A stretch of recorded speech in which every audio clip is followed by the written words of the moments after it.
Welcome back to the Time and Space Visualiser. My name is Will, and as always, I'm joined by my good friend Tom. How are we doing, Tom? I'm doing very good, man. I'm doing very good. Good. That's what we like to I see. do have other hoodies, I promise. Yeah, we double bank these in case you couldn't tell, Yeah. but it's fine. What are we talking about today, Tom? We are talking all about the wonderful thing that is the Doctor Who Christmas special. So they're back. We know they're back now with Russell Lee Davies at the helm. Not this year, but the year after. But we know that we're getting them back every year now. So how are we feeling about that? Yeah, very good. Stable of Christmas Day for me. We'd always, ever since the revival in 2005, we've been watching Christmas specials. Even in the years where they did random years of specials. Well, yeah, we had that year with it's 2016, wasn't it? Just for Capaldi's last season, where the only episode we got was the Christmas special. We didn't have a full series. No. We also had a David Tennant year of specials as well. But thankfully they ran around Christmas. They had a two-part, Christmas Day and New Year's Day. Yeah, I like that was format. nice. Yeah, that's good. But no, it's a family show. Christmas is family time. It just goes hand in hand. Yeah, for me. I always think as well is there's never really anything else to watch on Christmas. Let's be honest. So no, it's Christmas telly shocking usually, but the Doctor Who specials have been a staple for us as well. I remember we've seen them. You know, what I like about them is they're not just a sort of run-of-the-mill throwaway episode. You know, they're key episodes and something. You know, we've had the first one introduce David Tennant. We've had Matt Smith and Peter Capaldi both leave and regenerate in Christmas specials. You know, they're not just throwaway bits of telly. They are really important to the overall narrative of the show, as well as being a bit of festive fun and an extra treat, you know, in between the series. And they do tie in really well with what's going to go on in the season ahead.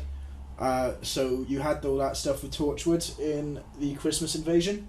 The Runaway Bride brought up Mr. Saxon as well. Yeah. Quite a bit. And they also closed off the Torchwood thing from the end of season 2 as well. I like that they aren't just, again, they're not just standalone episodes either. They sort of act almost as like a little epilogue to the season that came before them. Or just a prequel to the one coming up. Little hints of important foreshadowing. Yeah, and it closed off those character beats as well. And looks ahead, it's nice. I mean, we got the Christmas Invasion back in 2005, which was David Tennant's first full outing as the Doctor. Yeah. Ahead of his season and start of the following spring. That's a very strong one for me. Yeah. No, I really did enjoy that.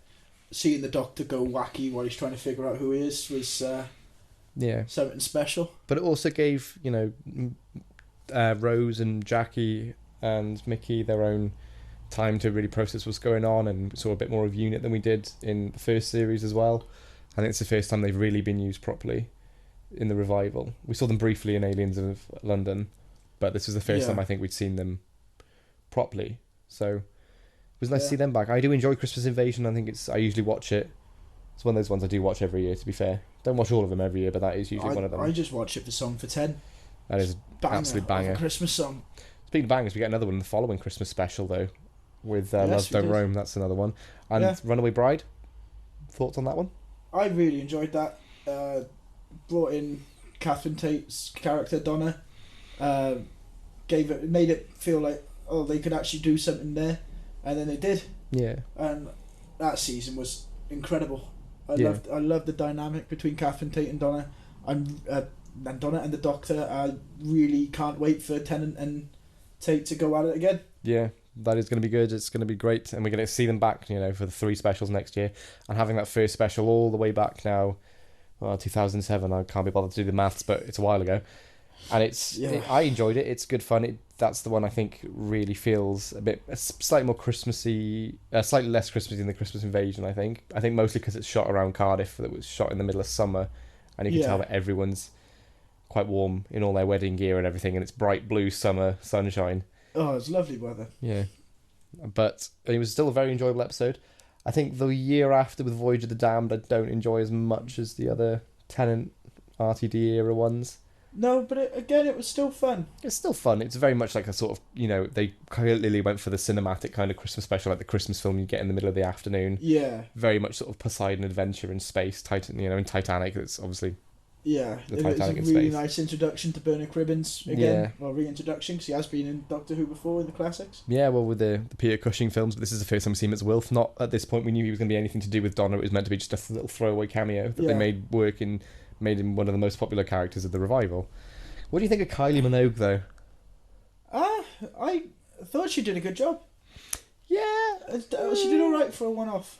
for a one-off, yeah. I think it was part of the fun. It was part of the idea of, we've got a Christmas special where the Doctor's main helper is played by Kylie Minogue, of all people. I mean, you wouldn't get that in any other show, would you? What other show would you get that in?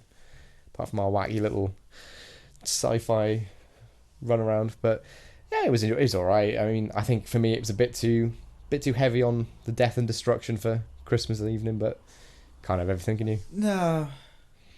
Yeah. What do we get the year after that? That was the next Doctor with David Morrissey and the Cybermen. That really was. I enjoyed that. I think that's the most Christmassy out of the RTD ones. I think just because of the whole Victorian Christmas aesthetic and everything. David Morrissey's fantastic in it. Oh, I really hope they bring him back as a Doctor at some point. I think it would be great. Yeah, I reckon he'd be an incredible Doctor. With the whole thing about the Doctor choosing faces, and now with David Tennant coming back, there's no reason that... I think everyone there's now fair game is to potentially playing the Doctor. Hell, they could find another William Hartnell lookalike and bring them back. Yeah. But as a whole, I think there were some silly parts to Next Doctor with the Cyber King, but it was good fun. It was good Christmassy. Yeah, it was enjoyable. Fun. It went to death and destruction-y. No, it was a good laugh. I think there were some really nice character beats as well. I enjoyed Rosita worked really well for me. I liked her character quite a bit. I'd have liked to have seen Jackson Lake pop up again at some point, not necessarily full time, but just every now and then. We've got like the Paternoster gang and stuff. Why do we never see Jackson again? But there we are. The year after that, then we got The End of Time Part 1 on Christmas. I loved it. Yeah, very underrated. It gets a lot of slack now, but I think it's great. It's not very Christmassy in terms... I mean, it's set at Christmas, but there's nothing really... But it's there to be... it's event television. It's David Tennant's swan song. Of course, you're going to put it on Christmas. Set it around Christmas, you get a big Christmas boost, and then... Yeah, you're going to get the views in. Yeah, I do enjoy it. That's another one I think I do watch quite frequently each Christmas. And it was the end of the John Sims Master as well, until the Doctor falls. Yeah, I'm glad they brought him back, I think, for one last go. I think I do like it when they have one of the bigger antagonists for regenerations. I don't think we're not going to get that now for New High. I think there is a staple of having either the Daleks or the Cybermen or the Master, or all three if you're Chris Chibnall. Yeah. But it did work. Dance. Still is rent-free in his head. Oh, it does. It's so funny. Then with Part 2 coming at New Year's Day, didn't have to wait long, thankfully. Yeah, I quite like that. I would like to see that format again, maybe one day, to have sort of a 2-part Christmas special, have Part 1 on Christmas Day and then the next one on New Year's. Yeah. It's good fun. It was a really nice send-off for David Tennant. Yeah. I thought they'd done him justice. I think it does exactly what it needs to for his incarnation. Yeah, and his monologue right at the end, before he stepped into the Visquatchy glass, was just incredible. Yeah, I think him and Bernard Cribbins and John Sim, them three, are on top of their game. I think it's the best they are, all three of them, for me. Yeah, no, I agree. And then we get the start of the Matt Smith's one, my personal favourite of the Christmas specials, with A Christmas Carol. Yeah. It's my favourite, I think, of the Christmas ones by a fair mile. The most emotional, I would say. Yeah, I think it's the most... If you're going to do a Doctor Who Christmas special, you're going to use the Doctor Who staples like time travel and the TARDIS, but then also fit it into a very Christmassy setting. But it's not like it's just... if they'd have done just an ordinary Christmas Carol on Earth in Victorian England, it would have felt a bit cheap. But because they make that new setting on that faraway planet, but it still has that very sort of steampunky Victorian aesthetic, I think everything works. I think Michael Gambon's fantastic. Matt Smith's at the top of his game. I mean, he's even really come into his own as a Doctor at that point. And Catherine Jenkins as well. She, I thought, was surprisingly good as Abigail. She was great. There's some great music. It's that one I think I watch every Christmas Eve. That one. Yeah, no, it is definitely a regular rerun for me as well. It's so good. It just works. Everything about it just works. It just really gets me going into the Christmas spirit. It's really nice. Yeah. And what did we get the following year? That was, I believe, the Doctor, the Wardrobe. God, the Doctor, the Widow, and the Wardrobe. Yeah. Yeah, that one's probably my least favourite. Yeah, I have actively avoid that one. I love Matt Smith in it. I love the ending. because the ending is the Doctor going to have food with Amy and Rory. Yeah, Christmas. so that thing again with fitting into the just tying up the loose ends from the previous series. Yeah, and Amy answers the door with a water pistol, Yeah, screaming about the carolers. That was really nice. but The rest of the episode, I think that's the only time it's felt like a throwaway. yeah, it just was very basic, forgettable. I think a bit of burnout maybe from Steamo. We gotta get a special out. There, take it. It's a shame because Bill Bailey was absolutely wasted. I'd love to see Bill Bailey in a proper role somewhere. No, that would be nice. But what can you do? The year after that was the Snowmen. Yes, that one again a bit more Christmassy, Victorian Christmas again. There's a lot. That one's weird because it doesn't really necessarily fit into the typical Christmas special because it comes as sort of slap bang in the middle of two halves of a season. Yeah, but it works. It works really well because you see the Doctor struggling with the loss of Amy and Rory, and he's just like, I'm done helping people because this happens all the time, and it finally seems like he's starting to think, right, everyone I get involved with, this is happening to. Yeah. What am I doing? If I just don't get involved, it's going to happen anyways, but at least it's not going to hurt. Yeah, I think it's the perfect bridge between 7A and 7B. Yeah. Again, dealing with Amy and Rory's loss, but then also finding himself again with Clara and being motivated to find out what's going on with Clara now he knows that he's encountered her at least twice. Yeah. I think that does work and it's really nice, and I wish we would have kept Victorian Clara though as the primary Clara that we have. I know a lot of people feel that way. I just think there was a bit more to her. I found him more likeable than modern Clara, especially towards the end of modern Clara as well. Yeah. We're keeping you up there, son. No, I've had a long day. Been in a workshop all day. I've been building things. Building things. I've been building a door all day, so it's fine. Then after the Snowmen, Matt Smith's last one. yeah, Time of the Doctor. Yeah. I remember not liking it much around the time. In recent years I have gone a bit more fond of it. I think because it's the last one of Matt Smith's whole era, there's a lot to tie up. You know, you're tying up the silence, you're tying up the cracks, you're tying up the fallout from Day of the Doctor, you know, Trends of Law, all of that has to be tied up in that sort of hour. It did seem like a lot was going on. Yeah. But I loved the way it played out because it did tie everything up. Yeah, I think there are parts of it that work really, really well. I love the idea of the Doctor sort of, you know, at this point, the Doctor, I mean, we don't really know what happens now with the Timeless Child, but no, we see the Doctor now coping with the fact that this is it now. I've travelled for thousands of years and this is where I end up and this is where I'm going to stay to protect people, because he knows that bringing the Time Lords back and everything will just make everything so much worse. Yeah. And he will stay there until he draws his last breath. Obviously, I think it was quite obvious we were going to get a new cycle of regenerations at some point, and I think this is the one where we get the confirmation that obviously the Metacrisis regeneration of Tennant's counts as a regeneration, which it always should have. I never got why people weren't, you know, because otherwise the Doctor could do that all the time. Yeah, just siphon himself off into I like that we get spare part. I like that we get things tied up in this episode, but the way that they're done, there's like, you know, the whole thing about the silence and the plot to kill the Doctor is like explaining like a throwaway line in the middle of a scene. It just felt like, oh, I've got to tie that up now, so we'll just write a scene in there. There we go, done. Rather foreshadowing a Chris Chibnall. Yeah, well, that's true. But at least love the Moffat, regeneration. Yeah, the regeneration, the speech, seeing Amy come back, but only the Doctor could see see her.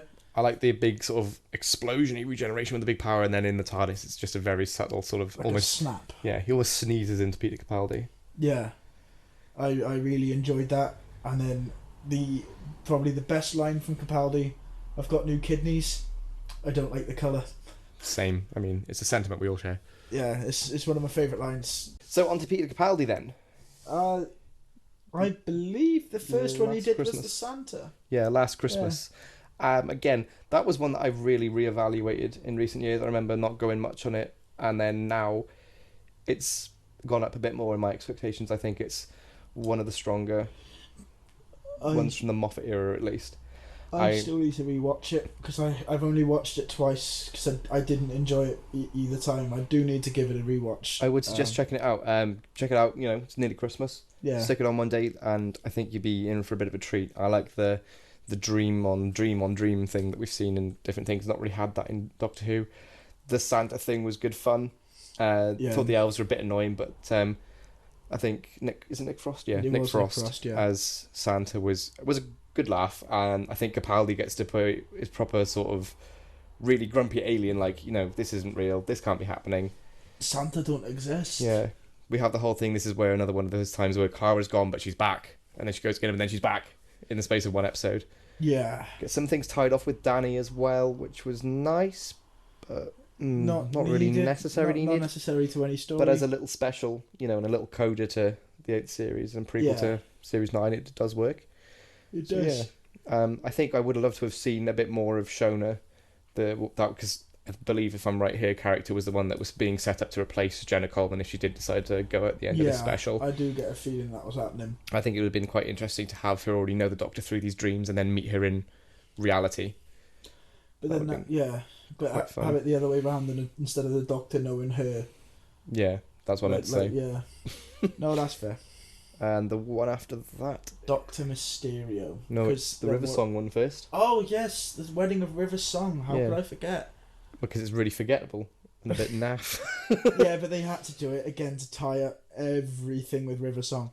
Yeah, the thing is with that is that it's sort of a very good 50 minutes of nonsense with a beautiful final scene. Yeah. Everything from where the Doctor lands on Beryllium initially to the rest of the episode is spot on. Everything that comes before that is just waffle. Yeah, it's pointless. I can't even tell you what the majority of the plot was. It was the River Song was trying to get a stone out of, I forget his name, but Greg Davis played him. He had a stone in his head, and River Song wanted the stone to flog for money. That was the story. Yeah, there's that nice as well, the scene where she recognises that the 12th Doctor is actually the Doctor, because at this point she doesn't know that there's any more. She's monologuing. Yeah, and he's right there. That's a nice scene. And the end scene, the rest of it I could sort of do without, to be honest. And like the fact that she spent 25 years with him, because that was one night on Beryllium. Yeah, that was really nice. So it's not like she spent one night and then got sent off to the library to die.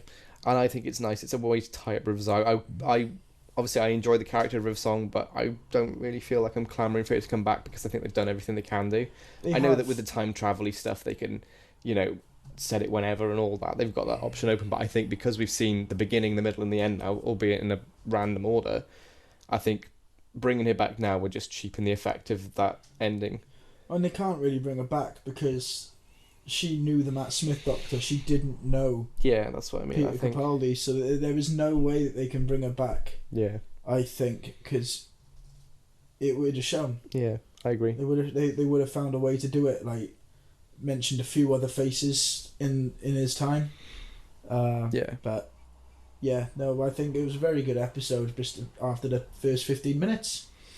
Yeah, pretty decent. Then that's when we have the return of Doctor Mysterio. We'd gone 365 days without an episode of Doctor Who. Yeah. Did it satisfy your appetite after 8 episodes of Class as well? Because I enjoyed it. I really did. I did enjoy it. It was good fun. It was a nice little. As a pastiche of all the superhero stuff, because I'd kill her for all that anyway. Yeah, it was always to see good. It sort of. It was a good laugh. Parodied, but with respect in Doctor Who. I loved it. I thought it was really good. Yeah, I did enjoy that one. I think this is where we start to see Capaldi become a bit more softer, a bit less harsh, a bit less full on, and I think it really does work. Yeah, I think it's where he's. This is here, and the rest of Series 10 where he's at his absolute best for me. That's the Doctor I want to see the whole time. Yeah, we see him go from sort of turning away children when in that rubbish forest one in Series 8 to actively helping Grant when he's little and checking in on him. And I think the story overall is a bit of fun. It's nothing too complicated, but it's a good laugh. Yeah. It's a really good laugh. I did enjoy it. We get Nardole back again now. I think it's a fully fledged companion. I love Nardole. Yeah, I remember when they announced after Husbands of River Song that Matt Lucas was going to be in it full time, I thought... But then this episode really put my concerns to bed. Yeah, for sure. And the rest of season 10 really worked out with him. I really enjoyed that. Yeah, 100%. It was the Doctor being all doom and gloom and all serious, and you had that comedic side through Matt Lucas, which really lightened up the episodes, even when they did get a bit dark in places. Yeah, I agree. And that one as a whole, I think, was great. Again, nice little end scene with the Doctor sort of finally, being over the loss of River Mm. and ready to have some more adventures. Yeah. And then we get Twice Upon a Time. Yeah. Controversial for Very some people. controversial. I love the start of it where they do that sort of not the flashbacks to 10th Planet, which they then morph into the reshot stuff. That works really nicely. Yeah. I think David Bradley is good. I don't like how they've just written the first Doctor as if he was a sexist, whereas I know that there are lines in his era that are a bit sort of, but they're very much of their time. They're not Yeah, because no, that's who the it's Doctor is, just how characters at the time were written. Yeah, it was very much women were the afterthought, second place next to the men. Yeah, and it just, I think doing that now, when we know what the Doctor's like now, just comes across as a sort of cheap shots and a bit almost disrespectful, I think, to Hartnell. Yeah, and they did address it a bit. They had Capaldi keep going, you can't say that. Like, you can't do that. They had Bill. But he's sort of coming speaking in. for everyone, and they still carry on with it. Yeah, and it's like Bill piped up as well. I think the whole thing with the Jolly Good Smack Bomb, if they'd have just left that in because that was a direct quote, that would have been quite a funny little in-joke. But the rest of it, the whole like, aren't all lady, saying, that Polly should have been doing the dusting and all that, like, it just, felt a bit uncomfortable. I think overall, as a little coda to Capaldi's era, it was nice. It was not a big crazy alien threat that he had to stop. It was just sort of something that piqued his curiosity and turned out to be totally harmless. Yeah, and I like the fact that whole meeting Bill again helped him and the first Doctor come to terms with their regeneration. Yeah. But then there was a lot of uproar because no one, like William Hartnell, never spoke about wanting to not regenerate as a Doctor. When he played the Doctor, there was no. Yeah, that did sort of come out of nowhere. It did kind of come out of the blue, be like, I get they needed it for the story, and it paid off. It did pay off. But yeah, I think as fans of the classic, who as well, it felt a bit like, well, that never happened though. Yeah. So, but it is what it is. It is what it is. I enjoyed it. Yeah. There was a lot worse to come, it turned out, so... you got to take it for what it is at that point. Yeah. Because then we don't even get any Christmas specials for a good few years. Yeah. 5 years without a Christmas special. God. That's how long Jodie's been the Doctor. And we've only had 3 festive specials with her. That's the strange thing. It wasn't even festive, they were New Year's. I wouldn't count that festive period, in it. I think still recovering from Christmas. Yeah, we're probably not going to touch too much on those in those videos because we talked about them in the tier list anyway. Yeah, fair bit of detail, but I think I like the idea of a loose Dalek trilogy, but they don't really. I mean, the third one, even the Daleks, doesn't really fit into the first two anyway. I think it's just having Daleks in it because it's a special and why not? Daleks. Well, I did like the Gatling guns. Yeah, not that they were able to use them. No. The corridor they were running down is probably less wide than this flat, and with a Gatling gun, they didn't hit a single shot. Yeah, it was rather tragic. They had to be stood still and prone, waiting, and then they managed to get him. Yeah. But we can now look ahead to Christmas specials returning. Not this Christmas, we haven't got anything this Christmas. No, the next Doctor Who episode will be in November, with a Christmas special at the end of it. Yeah, whether or not that's Ncuti Gatwa's first appearance. I think they've confirmed that it has been. We're going to get 3 anniversary specials with David and Catherine, and then Ncuti will be making his first full appearance with Millie Gibson in the 2023 Christmas special, and ready for Series 14 the following year, and then a Christmas special after that, and then so on for as long as RTD's there, really. And there'll be no more years of just specials. There'll be no long gaps between series. Yeah, because I think this was going to be a bit of a killer now, waiting over a year for something now, especially when we know all this is coming as well. I just want to see it now. They've spoken a lot about it.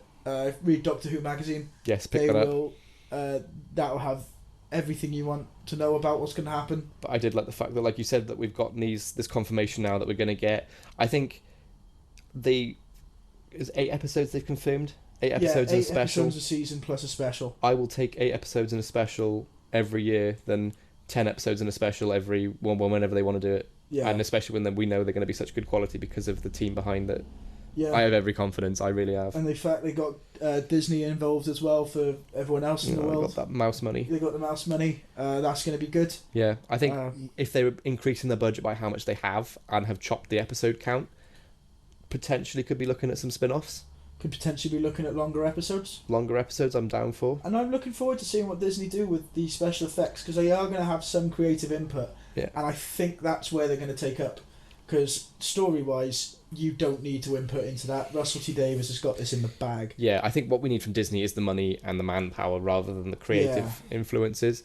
I think using those projected backdrops that they have on things like The Mandalorian, I think would look really, really good in Doctor Who. Yeah. If they use them properly and they've got the facilities for it, why not? And I'm looking forward to seeing the new Dalek and the new TARDIS.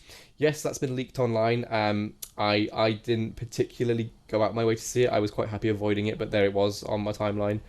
But, it happens. We see these leaks. I'm quite confident that it's going to look great. It's obviously not finished yet. I'm hoping it's not a half set like the old RTD era TARDIS was. I want it to be another 360 set again, because from what it looked like, not trying to spoil anything, but from the leaked photos, it did look like it was still under construction, and obviously it's not lit properly yet or anything. But yeah, and the time will tell, I suppose. Yeah, no, it'll be a really good time. I'm excited to see what the regeneration's going to be like. Yeah. And how they're going to go about actually changing the TARDIS. If we're going to get a whole thing like Matt Smith had with changing his after he destroyed the old TARDIS by regenerating. Yeah, I think another interesting thing as well, while we're on the topic of next year, that Russell T Davies confirmed that little tease we get at the end of the 60th teaser we got at the end of Power of the Doctor was shooting on that cloudy background. That has been confirmed that background was added in just for the trailer to hide where they actually are. Oh, okay. So there's something going on there. I think Russell said that that backdrop will never be seen in the final cut of an episode. Oh. So interesting. Yeah. And we said we weren't giving news. And here we are. We're giving news. That's it. Yeah.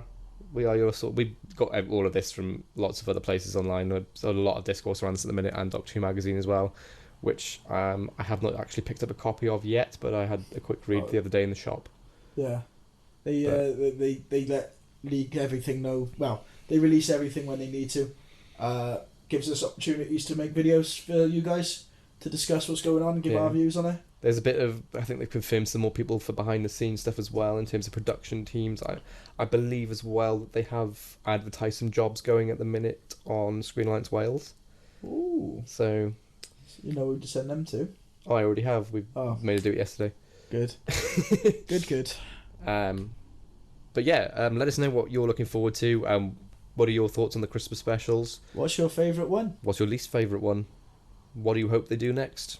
I'm quite interested to see where Russell takes these specials yet. Were they going to be more earthbound like they were in his original era, or is he going to go a bit more out there like Stephen Moffat did with some of them? It will be very interesting to see. I think there's a lot of potential. You can do there's a lot of stories around Christmas that can work really well in a Doctor Who context. So we just have to wait and see. It's just a shame we've got to wait a year. Yeah. But it gives us time to watch them all again this Christmas. So yes. From us, it's a very Merry Christmas. Hope you have a lovely festive time. Enjoy I was going to say enjoy the new episode of Doctor Who, but there's none. Enjoy the wait for the new episode of Doctor Who. Watch the old ones, they're all on iPlayer. But from us, we will be speaking to you soon. Yes. And we hope you have a lovely Christmas. Yes, and if you have any questions, drop them in the comments below. Anything you'd like to see from us, drop it again in the comments below. And don't forget to like, share and subscribe. And find us on Twitter too. The links will all be in the description as always. And see you soon. See you soon.